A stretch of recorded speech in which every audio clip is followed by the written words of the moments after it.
unlimited power.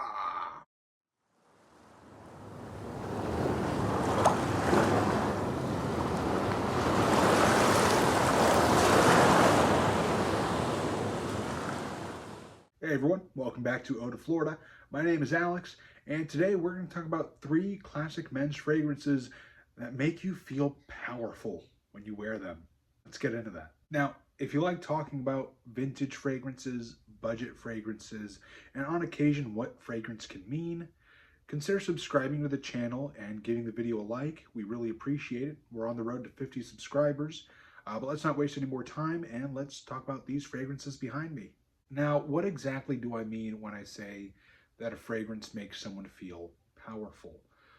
I mean, you wear these and you maybe stand up a little straighter, you feel more confident, you got a little pep in your step, you feel like you can really conquer the day ahead of you.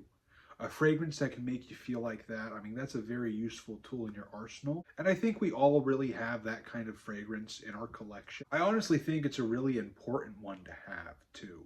And so I just wanted to share 3 of the ones in my collection that I think fit that role really well.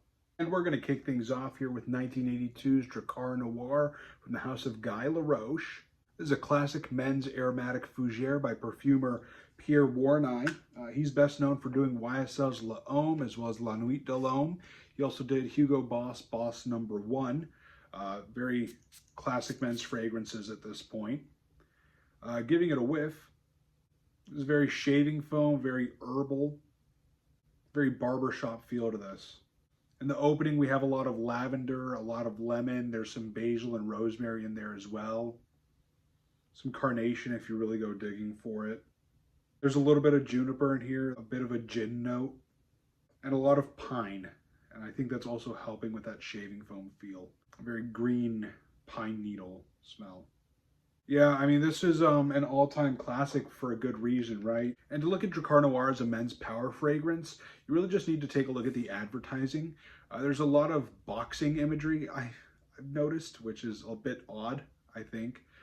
It's not the typical male power fantasy that I would expect. Maybe in the 80s it was. I know you had movies like Raging Bull from Martin Scorsese and things like that coming out, so I can see the connection a little bit. But it's a fragrance that just exudes a sort of cool demeanor about it. That freshness, that cleanliness of the shaving foam and the kind of bitter edge of the herbal notes in there. Kind of just gives it this very put together, very mature feel that I find is really missing from a lot of men's fragrances today. I love wearing this to work, especially early on in the week, like a Monday or a Tuesday. I find it really picks me up and kind of makes me feel almost a little more alert, more prepared, I guess you could say. And it's a compliment getter, plain and simple. I mean, I haven't run into anyone that dislikes this fragrance. At work, it's been well received, and I wore it to some family events recently, and it was nothing but love there too.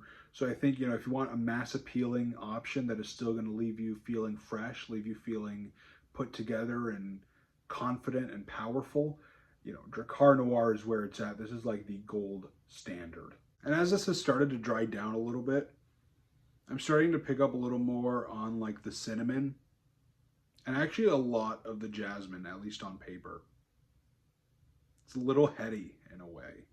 And I think that jasmine headiness is part of what made Drakkar Noir also pretty popular in the late 80s in lesbian circles as a sort of fragrant identifier, a way to signal to other queer women that you were part of that space.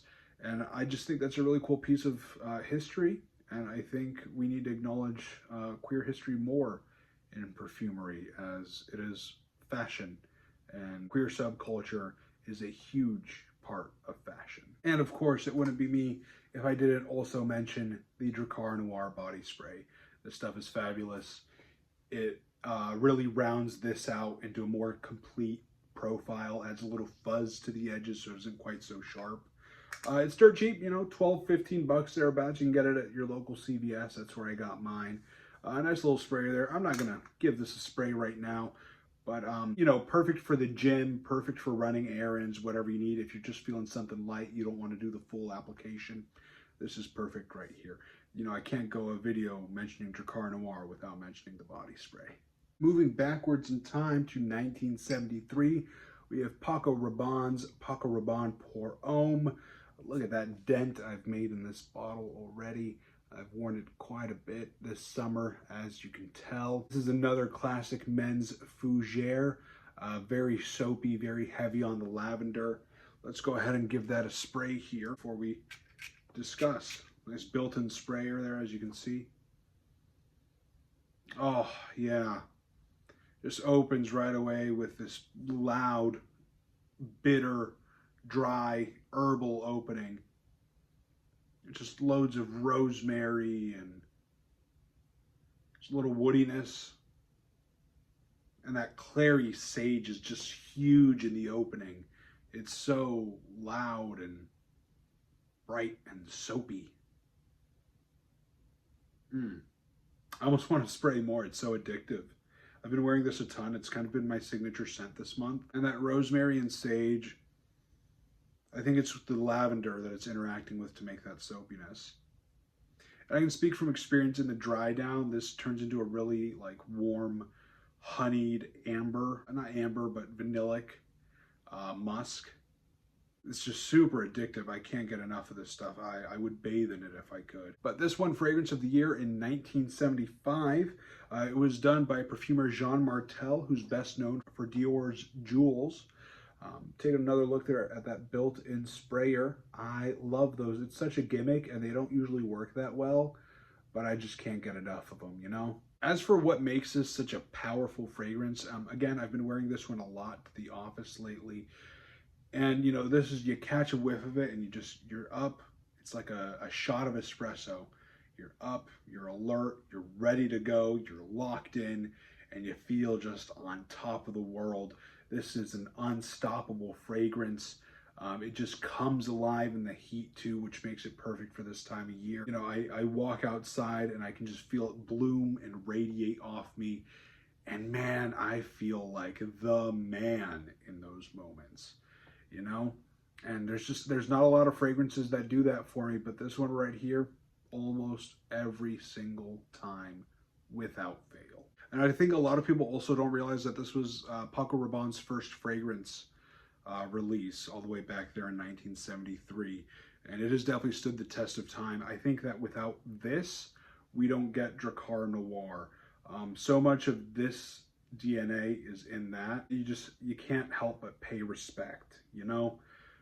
They knocked it out of the park on their first try, and in my opinion, still haven't topped it. And for our last fragrance, we're going to 1980 to the house of Jacques Bogart for One Man Show. This is from perfumer Roger Pellegrino. He also did Armani's Eau pour Homme, as well as Anais Anais. And like a lot of 80s men's powerhouse fragrances, this has about 1,000,001 notes. But the standout notes for me are easily the basil in the top there. There's a very dense resinous base to this, in between the galbanum, the labdanum, and the frankincense. You can kind of pick them all out individually if you go looking for them. The labdanum is very medicinal. The galbanum feels a little thick, and the frankincense smells like that classic church incense. There's a headiness here too from the jasmine, a very indolic note. If you've ever smelt jasmine while it's blooming, it's kind of reminiscent of that. And there's a little bit of sweetness here from the patchouli.